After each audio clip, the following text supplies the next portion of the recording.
લોહીની સગાઈ. લોહીની સગાઈ નવલિકાના લેખક ઈશ્વર પેટલીકર છે. તેમનો જન્મ 9 સપ્ટેમ્બર 1916માં પેટલાદ તાલુકાના પેટલી ગામમાં થયો અને તેમનું મૃત્યુ 22 નવેમ્બર 1983માં થયું. પારસમણી, ચિનગારી, આકાશગંગા, લોહીની સગાઈ વગેરે તેમની સુપ્રસિદ્ધ નવલિકા છે. આ ઉપરાંત તેમણે નવલકથાઓ પણ લખી છે. આ નવલિકામાં અમરત કાકીના પોતાની ગાંડી દીકરી માટેનું માતૃત્વ નિરૂપણ કરવામાં આવ્યું છે અને વાર્તાના અંતમાં માતાની વેદનાની પરાકાષ્ઠા દર્શાવી છે. મંગુને ગાંડાના દવાખાનામાં મૂકવાની સલાહ લોકો અમરત કાકીને આપતા ત્યારે એમની આંખમાં જળજળિયા આવી જતા અને દરેકને એ એક જ જવાબ આપતા, હું માં થઈને ચાકરી ન કરી શકું તો દવાખાનાવાળાને શી લાગણી હોય?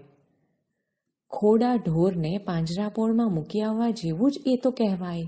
અમરત કાકીને આ ગ્રંથિ જાહેર થઈ ગયા પછી કોઈ એમને એવી વાત કરતું નહીં. જન્મની ગાંડીને, મૂંગી દીકરીને એ જે રીતે ઉછેરતા, ચાકરી કરતા અને લાડ લડાવતા એ પ્રત્યક્ષ જોઈ લોકો એમના વખાણ પણ કરતા કે આવી રીતે ગાંડી દીકરીને તો અમરત કાકી જ ઉછેરી શકે. બીજાને ઘેર હોય તો ભૂખી તરસી ક્યારની મરી ગઈ હોય અને જીવતી હોય તો પણ આવું હૃષ્ટપુષ્ટ શરીર તો ન જ હોય. મંગુ સિવાય અમરત કાકીને 3 સંતાનો હતા, 2 દીકરા અને 1 દીકરી. અમરત કાકી એ 3 સંતાનોને વિસરી ગયા હોય તેમ એમનું સમગ્ર માતૃત્વ મંગુ ઉપર અભિષેક કરતું હતું.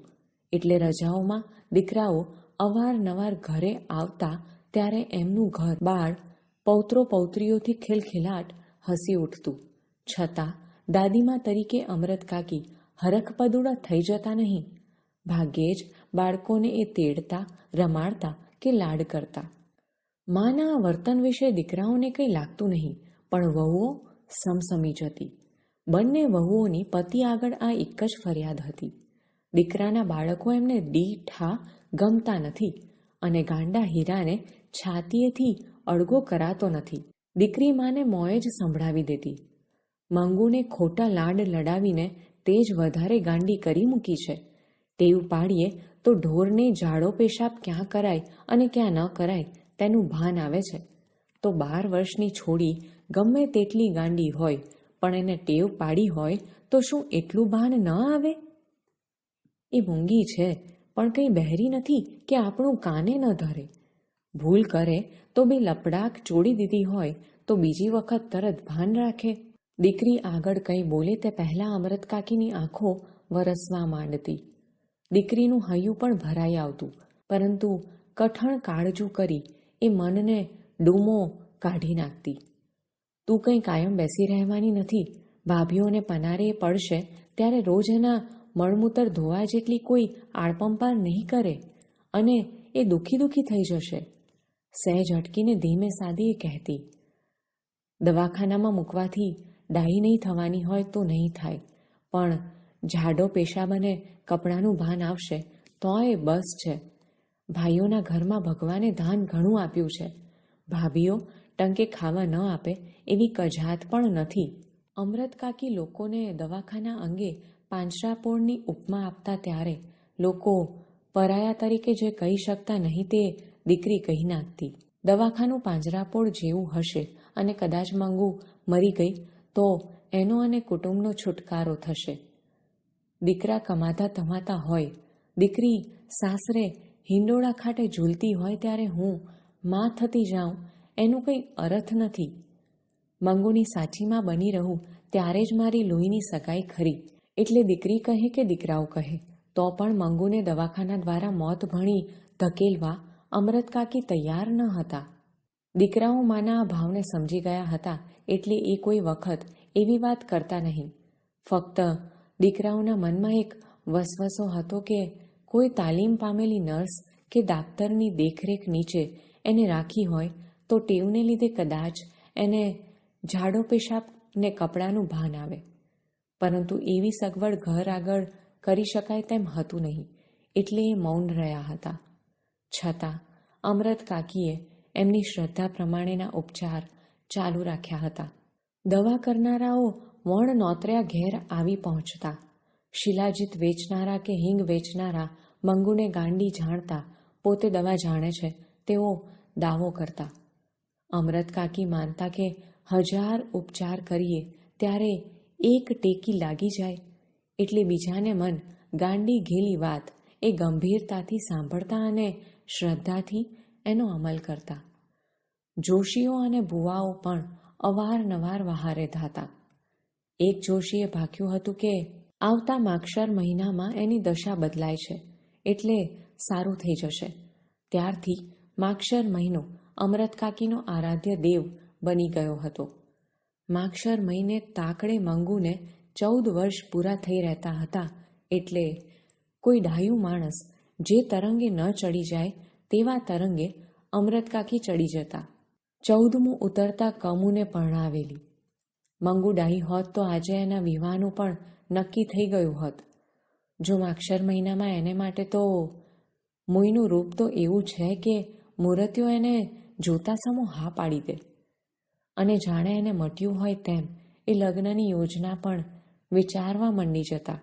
એક વખત મંગુ ડાહ્યાની માફક ચોકડીમાં પેશાબ કરવા બેઠી તેથી હરખાઈ જતા અમરત કાકીએ દિવસો સુધી દરેક આગળ પારાયણ કર્યા કર્યું. જોશીનું કહેવું સાચું પડશે. મંગુ કોઈ વખત નહીં ને આ પહેલી વખત એની મેળે ચોકડીમાં પેશાબ કરવા બેઠી. સાંભળનારને ગળે આ વાત ઉતરવી મુશ્કેલ હતી કારણ કે એ સાંભળતી વખતે મંગુ પેશાબ કરી ભીની માટી આંગળા વડે ખોતરતી નજરે પડતી. મંગુને ધૂન આવે ને ઊભી થઈ જતી તો એમને નવી વાત મળી જતી. મેં કહ્યું તે સમાણી ડાયાની માફક ઊભી થઈ ગઈ. આમ અમરત કાકીનો આશાભર્યો માગશર મહિનો આવ્યો છતાં મંગુ ડાહી તો ન થઈ, પણ શહેરના કન્યા વિદ્યાલયમાં ભણતી ગામની એક દીકરી કુસુમ ગાંડી થઈ ગઈ. મંગુની માફક એને પણ ઝાડો પેશાબનું ભાન ન રહ્યું. અમરત કાકીને એથી દુઃખ તો થયું પણ સાથે સાથે સંતોષ પણ થયો કે ડાહી ડમરી છોરી ગાંડી થતાં આવું ભાન ગુમાવી બેસે તો જન્મથી માંડી મંગુને બિચારીને એવું ભાન ન હોય તો એમાં શી નવાઈ. કુસુમને દવાખાનામાં મૂકવાનું નક્કી થયું. એ સમાચાર જાણી અમરત કાકીને ઓછું આવ્યું છે. એની માં જીવતી હોત તો એને દવાખાને મૂકવા ન દેત. માં વગર બધું સૂનું કહ્યું છે તે ખોટું નહીં. એ સાથે પોતાની આંખ મીંચાતા મંગુને પણ ભાઈઓ દવાખાને મૂકી આવતા હોય તેવું દ્રશ્ય એમને કંપાવી ગયું. પહેલા મહિનાને અંતે કુસુમને સારો ફાયદો થયો તેવા સમાચાર આવ્યા. એને બાંધી મૂકવી પડતી તે હવે છૂટી ફરે છે છતાં તોફાન કરતી નથી. ઝાડો પેશાબનું પૂરેપૂરું ભાન આવ્યું છે. ગાંડ પણ રહ્યું હોય તો ફક્ત આખો દિવસે ગાયા કરે છે એટલું જ.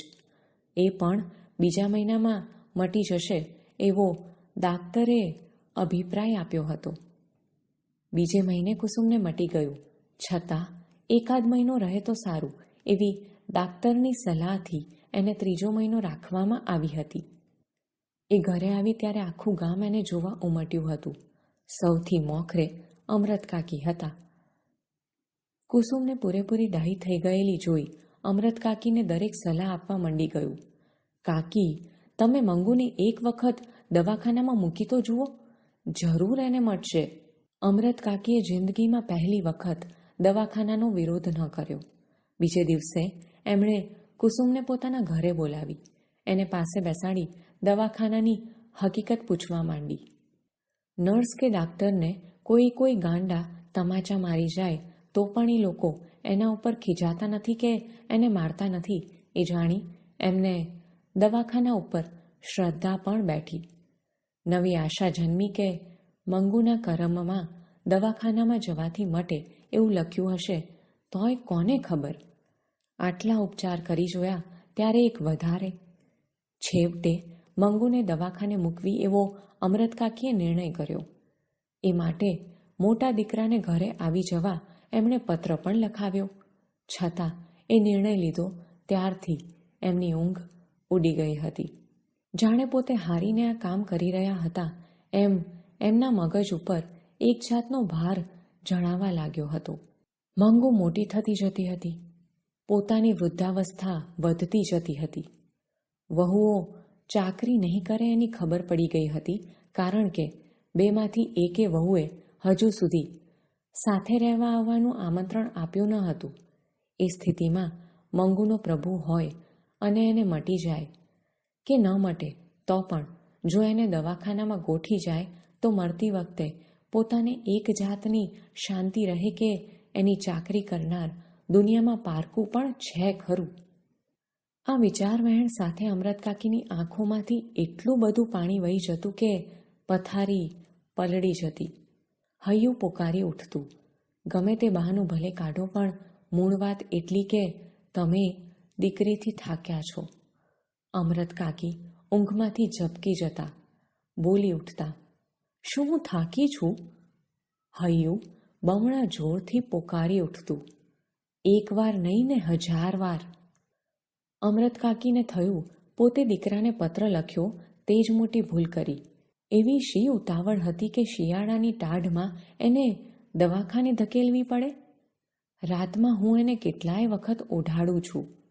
દવાખાનામાં એમ ઘડીએ ઘડીએ કોણ ઓઢાડશે? ઉનાળામાં મૂકવાનું રાખ્યું હોત તો ઠીક થાત. પરંતુ પત્ર મળતા દીકરો આવી પહોંચ્યો. દવાખાનામાં દાખલ કરવાનો મેજિસ્ટ્રેટનો હુકમ પણ મેળવી લીધો.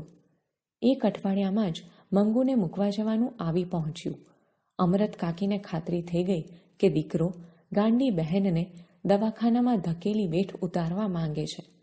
એવું ન હોત તો પત્ર મળતા તરત આવી શું કામ પહોંચે? મંગુને મૂકવા જવાનું હતું તે રાતે અમૃતકાકીને બિલકુલ ઊંઘ આવી ન હતી. સવારમાં એક વિચાર એ પણ આવ્યો કે પોતે સાથે ન જાય તો સારું. દવાખાનાવાળા દીકરીને પોતાનાથી છૂટી પાડશે તે સહેવાશે નહીં, પરંતુ દવાખાનામાં કેવી સગવડ છે એ પોતે નજરે જુએ નહીં ત્યાં સુધી ચેન પડે એવું ન હતું. એટલે એ ન છૂટકે જવા તૈયાર તો થયા, પણ મંગુને લઈ ઘર બહાર નીકળવાનું થયું ત્યારે એમના ઉપર બ્રહ્માંડનો ભાર આવીને ઠેલવાઈ ગયો. આંખમાંથી શ્રાવણ ભાદરવો શરૂ થઈ ગયો. નજર મંગુ પર ચોંટી ગઈ હતી. તે કેમેય ઉખડતી ન હતી. મંગુ એને પહેરાવેલા નવા કપડાનો રંગ ધારી ધારીને જોઈ રહી હતી. ગેલમાં આવી ગઈ હોય તેમ અમૃતકાકી સામે જોતા એ હસી પણ ખરી. એ સમૂહ અમૃતકાકીનું દિલ કપાઈ ગયું. ઢોર પણ એને ખીલેથી છોડી બીજે લઈ જવામાં આવે છે ત્યારે નવા ધણીને ઘેર જવા આનાકાની કરે છે. મંગુને એટલુંય ભાન ન હતું એ પ્રત્યક્ષ અનુભવતા અમૃતકાકી ઉમરા ઉપર ફસડાઈ પડ્યા. હૈયું કકડી ઉઠ્યું. અબૂધ દીકરીનું દુનિયામાં કોઈ નહીં. સગી મા પણ એની ના થઈ. દીકરાએ મા તરફ નજર કર્યા સિવાય લથડિયું ખાઈ પગ ઉપાડતા કહ્યું, મોડું થાય છે, હવે નીકળવું જોઈએ. અને ફળિયા બહાર નીકળતા એણે ધોતિયાના છેડા વતી આંખો લૂછી નાખી. પડોશી સ્ત્રીએ મંગુનો હાથ જાળી આગળ દોરી.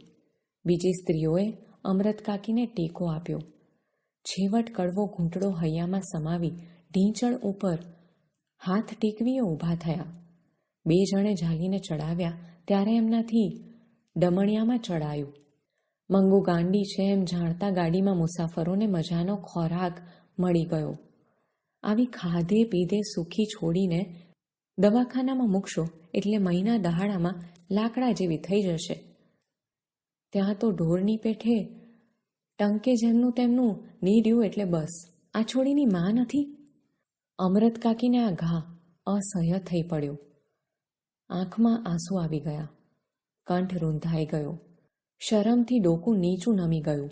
સાથે સાથે માથું નમતા મા તરીકેનો એમનો દાવો પણ આપોઆપ વ્યક્ત થઈ ગયો. બાપ રે, તમે મા થઈને એને ધકેલી મૂકો છો, પછી દવાખાનાવાળાનો શો દોષ કાઢવો? અમૃતકાકી જો એકલા હોત કે દીકરાને માઠું લાગવાની બીક ન હોત તો વળતી ગાડીમાં મંગુને લઈ એ ઘેર પાછા ફર્યા હોત. પરંતુ બીજો ઉપાય ન હતો એટલે ભારે પગલે અને ભારે હૈયે એ દવાખાનામાં દાખલ થયા. મુલાકાતનો સમય હતો એટલે વચલા ખંડમાં દર્દીઓ અને એમના સગા સંબંધીઓ છૂટા છૂટા બેઠા હતા. સ્વજનોએ ઘેરથી આણેલી રસોઈ ઘણા જમતા હતા. અમૃત કાકી પરિચારિકાઓ તરફ જોઈ રહ્યા હતા. પેલી બાઈની જે પરિચારિકા હતી તે હસીને બોલી, હવે હું તમને બધું આપીશ. તમારા ધણી સારું સારું ખાવાનું લાવ્યા છે, એકવાર ખાઈ લ્યો. પેલી ગાંડી બાઈ છણકો કરતા બોલી, મેં દાંતણ નથી કર્યું, મેં મોઢું નથી ધોયું. અમૃત કાકીએ જોયું તો એનું મોં ધોયેલું હતું. છતાં સહેજ પણ ખીજાયા વગર પરિચારિકાએ પાણીનો લોટો લાવી એનું મોં ધોડાવ્યું. નેપકિન વતી મોં લૂછી નાખ્યું. અમૃત કાકીના હૈયાને ટાઢક વળી કે કામ કરનાર લોક છે તો માયાળું. ડાક્ટર અને સ્ત્રી વોર્ડની મેટ્રન આવી પહોંચ્યા. અમૃત કાકીના દીકરાએ મેજિસ્ટ્રેટનો હુકમ આપ્યો. માને સંતોષ થાય તે માટે એ સાંભળે તેમ સારી સારવાર કરવા જણાવ્યું. મેટ્રને કહ્યું, એ બાબતમાં તમારે ચિંતા ન કરવી. વચ્ચે અમૃત કાકી બોલ્યા, બોન, ચિંતા એટલા માટે કરવાની કે આ સાવ ગાંડી છે. કોઈ પાસે બેસીને એને ખવડાવે નહીં તો એ ખાતી નથી. આટલું બોલતા બોલતા એમનો કંઠ ભરાઈ આવ્યો અને વાક્ય અધૂરું રહી ગયું. દૂર ઊભેલી પરિચારિકાઓ નજીક દોડી આવી. એક બોલી ઉઠી, તમે બા કોઈ જાતની ફિકર કરશો નહીં, અમે એને મોંમાં કોળીઓ ઘાલીને ખવડાવીશું. ગળગળા સાદે અમૃત કાકી બોલ્યા, એ જ બોન મારે કહેવું છે. એને ઝાડો પેશાબનું ભાન નથી એટલે રાતે કપડાં બગાડે તો જોજો, નહીં તો ભીનામાં સૂઈ રહેશે તો વાયુ થઈ જશે. બીજી પરિચારિકા બોલી, રાતમાં 4-5 વખત તપાસ કરવામાં આવે છે. અમૃત કાકી, રાતે બત્તી હોય તો એને ઊંઘ નથી આવતી. જેને ઊંઘ ન આવે તેને ઊંઘની દવા આપીએ છીએ. એને બીજા તોફાની મારે નહીં તે જોજો. તોફાની હોય તેને જુદા રાખવામાં આવે છે. રાતે બધાને જુદી જુદી ઓરડીઓમાં સુવડાવવામાં આવે છે. મળવા આવેલા મુલાકાતીઓ વિદાય લેતા ત્યારે દર્દીને અંદરના ખંડમાં લઈ જવા પૂરતું બારણું થોડું ખુલતું. એ તક ઝડપી લઈ અમૃત કાકીની નજર 2-3 વખત અંદર ડોકાઈ રહી હતી. 3-4 સ્ત્રીઓને ફગફગતા વાળે અસ્તવ્યસ્ત કપડામાં એમણે અંદર ફરતી જોઈ. એકે એમના ભણી નજર કરી છાતી કૂટી અને એવો ડોળો ત્રાંસો કર્યો કે એ છળી મર્યા. એ ઉપરથી એમને અંદરનું રહેઠાણ જોવાનું દિલ થયું. માંગણી કરી, મંડુને જે ઓરડીમાં રાખવાની હોય તે મને જોવા દ્યો. મેટ્રને કહ્યું, અંદર કોઈને જોવા જવા દેવાનો કાયદો નથી. ચકડવકડ આંખે આ નવી દુનિયા જોઈ રહેલી મંગુ અમૃત કાકીની સોળમાં લપાઈ. માથે હાથ મૂકી અમૃત કાકી રોજનો વહાલ સોયો. બેટા શબ્દ ઉચ્ચારવા ગયા ત્યાં એમનો સાદ ફાટી ગયો. મરણ પોક જેવી લાંબી પોક મુકાઈ ગઈ. આખું દવાખાનું એ આક્રંદમાં ડૂબી ગયું. દીકરાની આંખમાંથી ચોધાર આંસુ વહી ચાલ્યા. આવા રુદનથી ટીવાઈ ગયેલા ડાક્ટર, મેટ્રન અને પરિચારિકાઓના હૈયા પણ ભરાઈ આવ્યા. દિવાલો પણ ધ્રુજી ઉઠી કે આટલું લાગણીભર્યું કોઈ ગાંડાનું સ્વજન આજ સુધી આવ્યું અમે જાણ્યું નથી. એક પરિચારિકા હાથમાંનો રૂમાલ ફરકાવી મંગુનું પોતાના તરફ ધ્યાન ખેંચી બોલી, લે, જોઈએ છે તારે? એ રૂમાલ પકડવા માની સોડ ત્યજી મંગુ એકદમ ઊભી થઈ. થોડો રૂમાલ પકડવા દીધા પછી એનો હાથ પંપાડી પરિચારિકા મીઠાશ ભર્યા શબ્દો બોલી, તું મારી પાસે રહીશ ને બહેન? હું તને સારું સારું ખાવાનું આપીશ, નવા નવા કપડાં પહેરાવીશ. મંગુ એના મોં સામે તાકી રહી હતી એટલે એ ક્ષણનો ઉપયોગ કરી લેતા ચાલ આપું કહીને એનો હાથ પકડી આગળ કરી. પેલું બારણું અધખુલ્લું થઈ મંગુને ગળી ગયું. મંગુ, મંગુ ની કાળજું કંપી જાય તેવી ચીસ અમૃત કાકીએ ફરી નાખી. ડાક્ટરે આશ્વાસન આપતા કહ્યું, ઘરડા બા અને બાજુમાં ઊભેલા દીકરા તરફ આંગળી કરતા જણાવ્યું, આ તમારા દીકરા જેવો મને પણ દીકરો ગણજો. દીકરીને દવાખાનામાં નહીં પણ દીકરાને ઘેર મૂકી જાઓ છો એમ માનજો. આધેડ ઉંમરની બાળવયમાં વિધવા થતાં આ ક્ષેત્રમાં પડેલી મેટ્રને આશ્વાસન આપતા કહ્યું, આજ સુધી તમે એના એક બા હતા, આજથી હું એની નવી બાથઈ છું. અમરત કાકી ડૂસકું ભરતા બોલ્યા. એને મૂંગા ઢોર જેટલુંય ભાન નથી. મેં એને આજ સુધી મારાથી અડગી કરી નથી. કુસુમને તમારા દવાખાનામાં મટ્યું એટલે મેં કાળજું કઠણ કરી. અને એમનો કંઠ રૂંધાઈ ગયો. મેટ્રન, એ કુસુમ જેવી આ પણ થોડા વખતમાં ડાહી થઈ જશે. અમરત કાકીનું ડૂસકું શમ્યું છતાં એમની નજર પેલા બંધ બારણાને વીંધી મંગુ ઉપર મંડાયેલી હતી. મંગુએ જાણે એમને યાદ દેવડાવ્યું હોય તેમ એ બોલ્યા. એ લુખ્ખો રોટલો ખાતી નથી. સાંજે વાડુમાં રોટલો દૂધમાં ચોળીને આપજો. દૂધ ના હોય તો દાળમાં. અમરત કાકીની કરુણ આંખ ભણી નજર માંડવાની મેટ્રનની શક્તિ લુપ્ત થઈ હોય તેમ એણે નીચી દ્રષ્ટિ રાખી કહ્યું, સારું.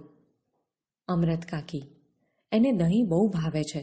દરરોજ તો ના બને, પણ બીજે ત્રીજે દહાડે આપજો. એવું વધારાનું જે ખર્ચ થશે તે અમે આપીશું. જે એની ચાકરી કરતું હશે તેને પણ રાજી કરીશું. અમરત કાકી અને દીકરો મંગુને મૂકી દવાખાનાની બહાર નીકળ્યા ત્યારે બંનેના મોં ઉપર શોકના વાદળ છવાયેલા હતા. મૂંગા મૂંગા બંને બહાર ઊભેલી ઘોડા ગાડીમાં બેસી વિદાય થયા. ગાડીના ડબ્બામાં પગ મૂકતા અમરત કાકીને સાંભળી આવ્યું. દવાખાનામાં સૂવા ખાટલો આપતા હશે કે નહીં? મંગુ નીચે સૂઈ રહેલી નથી, એટલે જો ખાટલું નહીં હોય તો એને નહીં ફાવે. મનમાં થયું કે જો પોતાને અંદર જોવા જવા દીધી હોત તો આ ભાળવણી કરવાનું રહી ન જાત. ઓરડીમાં ખાટલો ન જુવત એટલે તરત સાંભળી આવત. દવાખાનામાં કામ કરનાર માયાળુ છે, ભલા છે એવી ખાતરી અમરત કાકીને થઈ હતી, પરંતુ એમને અંદર જવા દીધા ન હતા એટલે વસવસો રહી ગયો હતો કે આપણને નહીં ગમે તેવું હશે ત્યારે જ અંદર જવા નહીં દેવાનો કાયદો કર્યો હશે ને. એને ટેકો આપતું હતું પેલું અધખોલું બારણું. ભૂતરી માફક ભમતી ગંદી જથર વથર અને ભૂખે મરી ગઈ હોય તેવી બિહામણી ગાંડી સ્ત્રીઓ. એ સાથે અમરત કાકીને મંગુ પોતાને ન જોવાથી રડતી હોય તેવો સાદ સંભળાયો. એમની આંખોમાંથી આંસુ ચાલ્યા. બાજુમાં બેઠેલી સ્ત્રીએ પૂછપરછ કરી, કેમ બા રડો છો? કોઈનું મૈણું થયું છે? રાત્રે 11:15 વાગે ઘેર આવ્યા ત્યારે એમની વાટ જોતી પડોશણ જે એમની પિતરાઈ થતી હતી તે જાગતી હતી. એમને માટે એણે રસોઈ કરી રાખી હતી, પરંતુ બંને જણે વાળું કરવાની ના પાડી. સ્વજનના મરણનો ઘા તાજો હોય ત્યારે જેમ આગ્રહ કરનારની જીભ ન ઉપડે તેમ પડોશણ ખેંચતાણ ન કરી શકી. અમરત કાકીના અંતરમાં એક જ તંબુરો વાગી રહ્યો હતો. મંગુ અત્યારે શું કરતી હશે? પડે પડે એ જ વિચાર એમના હૈયાને વીંધી રહ્યો હતો. કેટલી ઠંડી છે! એને ઉઢાડ્યું હશે? પેશાબ કરી પલાળ્યું હશે તો એની ઘાઘરી અને પાથરણું બદલ્યા હશે? જાણે મંગુ એમનો બોલ સાંભળવાની હોય તેમે બબડ્યા, બેટા, પેશાબ ન કરતી, ઓઢાડેલું કાઢી ન નાખતી. આ શબ્દો સૂતી વખતે એ કાયમ ઉચ્ચારતા, છતાં મંગુ એનો અમલ કરતી નહીં. રાતે એણે પેશાબ કર્યો હોય તો એની ઘાઘરી અને પથારી એ બદલી નાખતા. મંગુ મોટી થઈ છતાં પોતાની ભેગી એને સુવાડતા, જેથી એ પેશાબ કરે તો પોતાને તરત ખબર પડે, જાગી જાય અને એને ભીનામાં સૂઈ રહેવું ન પડે. અમરત કાકીને પોતાને પણ એના વગર પથારી સૂની સૂની લાગતી હતી.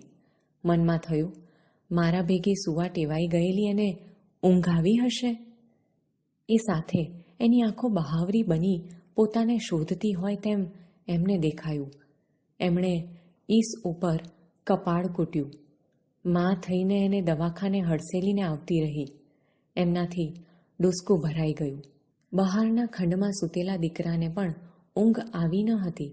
માં કરતાં એને 100મા ભાગની મંગુ સાથે માયા ન હતી, છતાં એની છાતી ઉપર પણ વેદનાનો કાળ મીંડ પથ્થર મુકાઈ ગયો હતો. માના ડુસકા સાથે એની આંખમાંથી પણ આંસુ વહેવા લાગ્યા. પોતાને આટલી વેદના થાય છે તો માને શું શું થતું હશે? વેદના માના હૈયાનું માંસ કેવી ક્રૂર રીતે ચૂંથી રહી હતી તેનો સાક્ષાત્કાર જીવનમાં પહેલી વખત દીકરાને થયો. એનું હૈયું પોકારી ઉઠ્યું, માનું આ દુઃખ કોઈ ઉપાયે ટાળવું જોઈએ. દીકરો થઈને આટલું હું ન કરી શકું તો મારું જીવતર ધૂળ છે. એ સાથે એના અંતરે પ્રતિજ્ઞા કરી, હું મંગુને જીવતા સુધી સારી રીતે પાડીશ. વહુ એના મળમૂતર ધોવા તૈયાર નહીં હોય તો હું ધોઈશ. એ સાથે વેદનાનો કાળ મીંડ પથ્થર એની છાતી ઉપરથી ખસી ગયો. અમરત કાકીએ બીજું ડૂસકું ભર્યું હોત તો દીકરાએ તે ઘડીએ જ એમને પોતાની પ્રતિજ્ઞા જણાવી શાંત પાડ્યા હોત.